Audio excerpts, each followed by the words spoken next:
glad to see you're still with us, Jim. Yeah. You worked me too hard yesterday, Mart. You know, these days have been going kind of fast, but I got thinking about it. You know, when we spend 12 hours in bed every time, they're going to click off faster. 12. I think it was more like 13 or 14. It was for you last night.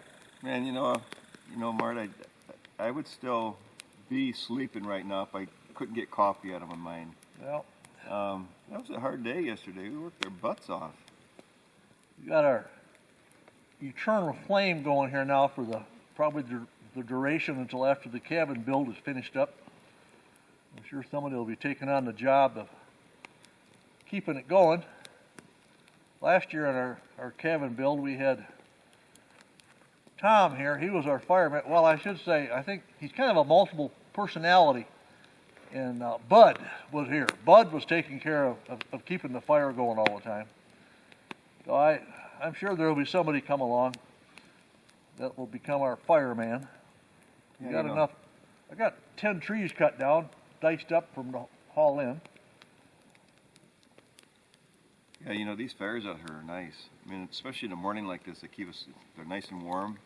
And then when the sun goes down, I mean, there's a lot of good heat coming out of that. Yeah, it's not really cold this morning, but it's probably 50. It's Just chilly enough out here. Yeah, especially after coming out of your sleeping bag after a 14-hour sleep, huh? Yeah, I tell you what, I do agree. I did sleep late. I slept a long time. Oh, good.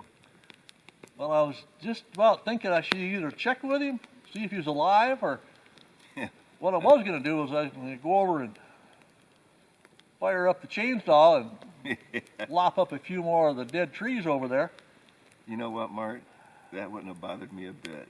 I'd still sleep. It wouldn't bother me. I think you're right. Though, are we working on this over here today? Back here? Or the trail over here? I thought you were taking the day off today. No, I feel good right now. I'm ready to go back to work. After 14 hours?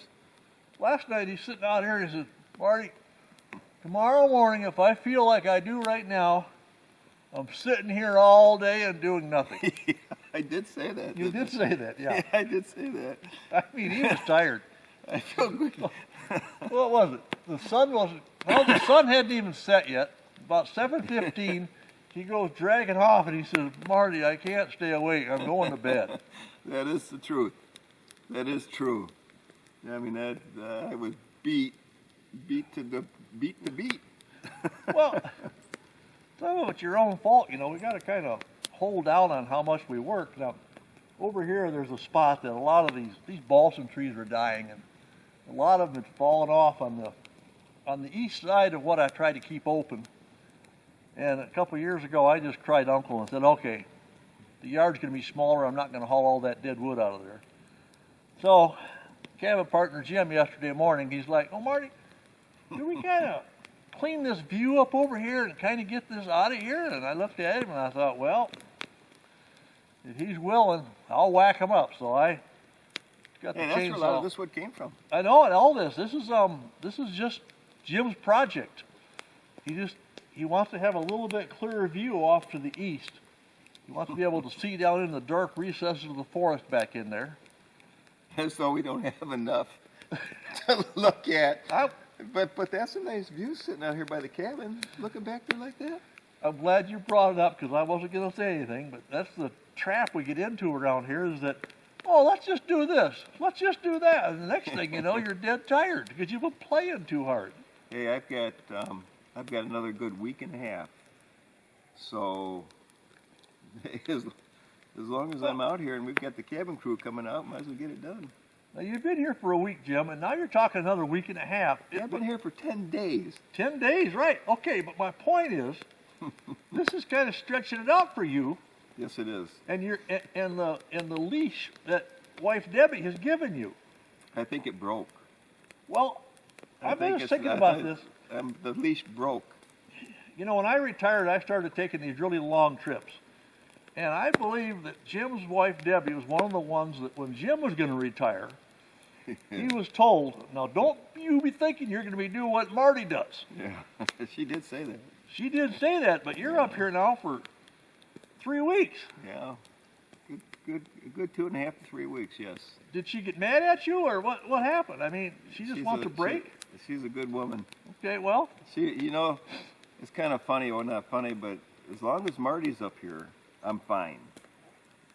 A good friend of Gary's. Hey, it's Debbie's brother, so I'm Hawk. fine. We're talking Hawk here. Hawk, yeah. So Gary loved it up here, and she knows I love it up here, and she knows Marty lives back here, so so I'm good. But if it wasn't for Marty and Hawk, I wouldn't be back here. Well, we've been doing what we've been up to. Like you said, we've been here for 10 days. Well, we haven't done much filming because we've been working so hard. Yeah. But way over that way, we've got a lot of really nice trails cleaned up, a lot of wood off, places to sit. When the whole crew gets here, we're not gonna work as hard as we did last year. Last year we were putting that cabin up, and man, we just get up in the morning and we would be 4 chainsaws going at one time. Be a little more laid back. We've got some nice projects to do, but a little lower key on these. So yeah, I think it'd be fun to show the cabin crew that side of the forest, because they haven't been back there. Or a couple of them went back there, but I mean, there's another beautiful spot here just on the other side over there. Yeah, right. That's a whole new. On the map, that's Martin's playground back there. So. That's our backyard. Yeah, that's our backyard. It's a mile to get over there, but hey, it's good all the way over. Yeah, it is. Man, that's a nice trip. Now, you realize now when the whole gang gets here, you're going to have to kind of back off on some of this because, someone's going to want to be the fire tender. Now, don't you be butting in too much, because when somebody lays logs on it, don't be over moving them around like, oh, you should have done it this way. No, Marty. Okay. No. Hey, tell you what, when our cabin crew gets back here, they're an exceptional bunch of guys and women, and they can do what they want. Now, I want to warn you now. When it comes to feeding these birds, I know I've let you've been feeding them all the goodies, Oh, yeah.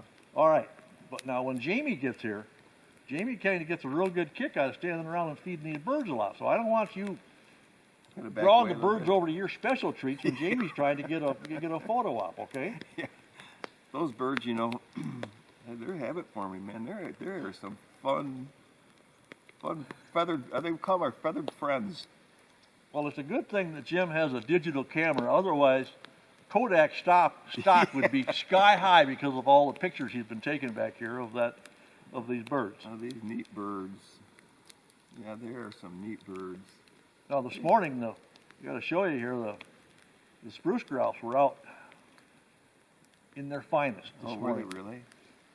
Your snoring didn't affect them at all. They just kept on going. There was no problem, Yeah, they're probably used to that from the bears and everything. I was trying to film, but I can kind of dub that out on the film so that I don't have this in the background. Like, what's that? You got an airplane going over or what?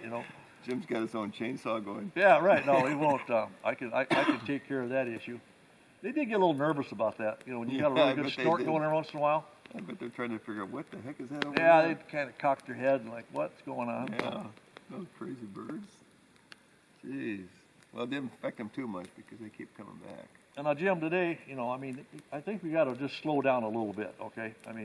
It's going to be hot again, too. So if we do a chore, we kind of want to do it, before it gets real warm. Well, don't forget, you got to get that opened over there. Yeah, we got a little loop here. I want people to be able to walk. You wanted me to clear that view from the high bench down that alley. I got to get my swinging brush saw there to get that cleaned up. Well, now, wait a second. It would be nice to get it done, and I know that you like it done. That's where I saw the wolf cross that one winter when I was here.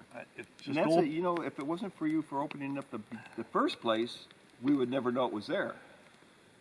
So. But it's a dangerous thing to bring up ideas around here. You find that you realize that, don't you? Like, oh, let's just get a better view over here to the east. Well. 14 dead trees later. This is what I'm working on today.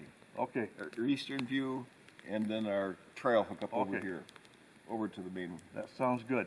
Now, when we mow that trail down there, we go around this way, and when we come out and meet the main trail, I want you to come in at it at a 90-degree angle, so that people, when they're going north, they don't veer off on the wrong trail. Okay. Yeah. You got to be careful. We want it so that they have to make a direct left turn. Right. To get on the wrong trail.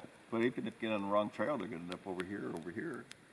Well, you should know about getting on the wrong trail, shouldn't you? Get lost. You know, how many times I He's a come over professional here. about this, you know. And one reason get lost all the time. one reason that Debbie's concerned about him up here is because he actually got her to come up here one time for 2 or 3 days, and he took her out for a walk. Well, the return from that walk didn't go exactly as expected, and I think she got into some pretty rough country, and they... I knew where I was. Debbie didn't. Well, it's starting to get dark, and she was getting worried, and probably rightly so. So anyway, she's got reason to be a bit concerned when Jim goes for a walk in the woods up here. And anybody, these trails are they can be so confusing, you know. Yeah. I had some nice signs up directing me, but our local bears have done a pretty good job of they keep on chewing eating them big up and on knocking things. them down. You know, if you get lost up here, if you stay on the trail, sooner or later you're going to get to where you meant to go. So, unless you get on a loop. If you get on a loop, then you're lost. Forever. Well, you keep on looping, sooner or later you're going to learn. Yeah, right. It's like that one winter back here. I got on that loop and I couldn't get out of that loop. You guys are back in the cabin eating all the food. Well, you got back 4 hours after dark. Oh, yeah, I couldn't get out of the loop. Well, and it was getting dark. You had my buddy Tim with you. That was the worst thing. I didn't mind losing you, but I didn't want to lose Tim. Yeah. Oh, thanks a lot. And then our late friend Jim Willicott. Yeah. He was here at the cabin with me, and he was all concerned about you guys out there in the dark. And what are we going to do, Marty? And I said, we're going to fix supper. Yeah. What? He said. But the boys found their way home. Yeah, Tim did a good job on that one. I don't even know where we were or how we came out. You obviously We didn't came know out where on you were. on trail over here, I think, Yeah, you came out on the main road. on the main road. 'Cause Yeah. You guys spotted a little alley through the trees, which was an old logging trail, Jeep Oh, trail. Tim knew where he did good. He Figured it out. did a good job on that. Yeah, he's a good guy. Otherwise, that we'd way. still be back there. If it was me leading, we'd still be. No, you would have come across the Canadian border Yeah. first, eventually. You know, Yeah, the found your way back. Yeah, the Canadian border. I mean, it's a long way from here. Yeah, but could have got help up there. Yeah. The Canadian border. That is a neat border there. Those are some good people. Well, my coffee cup's about empty. I got to go in and get refilled here. So Are you going to bring out the pot? no. Because mine's about empty too. Well, then I'll bring out the pot. Yeah, In fact, I'll appreciate put it. a little flame on it and get it. See, the wood stove's not going inside, and so the coffee tends to cool down, even though we got that little cozy on it. So just for you, Jim, I'm gonna get it nice and hot again, and I'll be back in a few minutes. All right? Yeah, I appreciate it, Mart. I mean, Now don't wander off. All right? No, I won't. Now you got to take care of me because I wouldn't be helping you here today. So I hope so. yeah, I've got dishes to do today.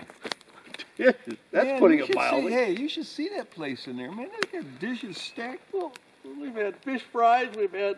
Oh yeah, that fish was good last night. Oh yeah, walleye down, man. We made a visit to walleye down. Oh, while I'm here, yeah, here's some walleyes. Good old walleye Don. You know, it seems like every time we come up here, he gives us a nice fish meal. He said we'll never eat all that in one meal. We did. There's one piece I put in the freezer just to prove it, but we didn't eat it all. So. And I remember I went in there before I hit the rack over here, and I grabbed a chunk of it, and that's some good fish. Okay.